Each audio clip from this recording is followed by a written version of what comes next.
Bonjour Louis-Marie Gillier. Bonjour. Vous êtes responsable commercial chez Elio, spécialiste de la rénovation énergétique. Je vous présente Charlotte Meillet, notre spécialiste de l'immobilier au Maguimo. Est-ce que vous constatez depuis quelque temps une explosion de ces arnaques à la rénovation énergétique? Alors depuis quelques années, en effet, les arnaques se sont multipliées. On constate néanmoins depuis 3-4 ans un effort de l'État et des autorités pour contrer ces arnaques. Quelles sont les arnaques les plus fréquentes?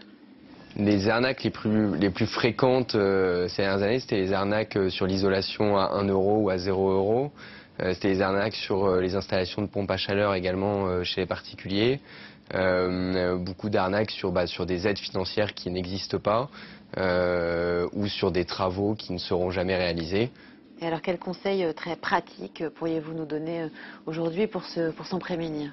Il y a 3 conseils principaux que nous on donne en général, que ce soit pour des particuliers ou pour des syndics qui se feraient démarcher. Déjà la première chose, c'est que la prospection téléphonique est interdite depuis 2020. Ça c'est très important de noter que si une entreprise vous appelle pour isoler vos combles, elle n'a pas le droit de le faire. Méfiance, gros signal rouge. A priori c'est une arnaque. Ça c'est la première chose. La deuxième chose, c'est tout simplement de se renseigner sur les aides dont on peut bénéficier, sur les entreprises de travaux qu'on va potentiellement missionner. Pour ça, il y a différents moyens, mais vérifier que l'entreprise de travaux soit bien RGE, reconnu garant de l'environnement, qui est un petit label qui apparaît en général en haut des devis, enfin qui doit apparaître en haut des devis. Vérifier sur société.com également l'ancienneté de l'entreprise qui va faire les travaux chez vous, et puis se renseigner aussi sur les entreprises de manière générale, comparer les devis. Et la troisième astuce, c'est aussi notamment pour les professionnels de l'immobilier, mais aussi pour les particuliers, de se faire accompagner par des entreprises qui sont mandatées par l'ANA, donc l'Agence nationale de l'habitat, pour pouvoir poser ces questions, pour pouvoir savoir à quelles aides on est éligible également, et puis pour pouvoir avoir toutes les informations. Il y a des lois qui petit à petit vont contraindre les propriétaires de passoires thermiques, donc des logements qui seraient classés en F ou en G selon le diagnostic de performance énergétique, donc le DPE. Donc en effet, il y a une vraie urgence et les propriétaires nous appellent pour faire d'abord un diagnostic de leur appartement, mais également pour savoir du coup, une fois qu'ils ont leur diagnostic, quelles aides ils peuvent avoir en fonction de quel type de travaux.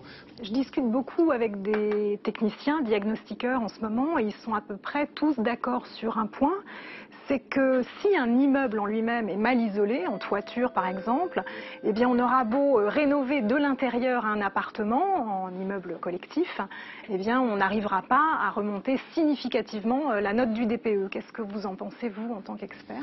Sur l'isolation thermique par l'intérieur, du coup sur la partie interne, on va dire, à chaque appartement, ça peut être une solution. C'est une solution que nous on privilégie vraiment en dernier recours, notamment parce qu'elle fait perdre des mètres carrés, et donc dans les endroits où le prix au mètre carré devient de plus en plus cher. Peut-être expliquer pourquoi, si on isole les murs de l'intérieur, en fait, on perd un certain nombre de centimètres qui font perdre de la surface carrèse au final. Exactement, et donc du coup on privilégie quand même avant tout les travaux collectifs. Donc sur un immeuble, ça va être les isolations thermiques par l'extérieur, justement, quand c'est possible. Oui, mais alors un haussmannien, par exemple, on fait comment? Alors du coup, il y a le changement du système de chauffage qui peut être privilégié. Ça peut être l'isolation de la toiture ou des combles. Ça peut être également toutes les menuiseries. Souvent, on se rend compte que, en fait, dans un immeuble, vu que c'est des travaux individuels, en fait, il y a une partie de l'immeuble qui a encore des menuiseries relativement anciennes. Ça peut également être après des travaux aussi à l'intérieur du logement, s'il s'agit d'un logement avec consommation électrique individualisée. Donc voilà, donc il y a tout un tas de travaux qu'on peut envisager. Maintenant, en effet, ça va être évidemment plus délicat pour des logements, notamment haussmanniens, où il va y avoir des contraintes architecturales. Merci beaucoup Louis-Marie Gillier d'être passé par la rédaction du Maguimo aujourd'hui. Que faut-il retenir de tout cela? C'est le récap de Samy Méric.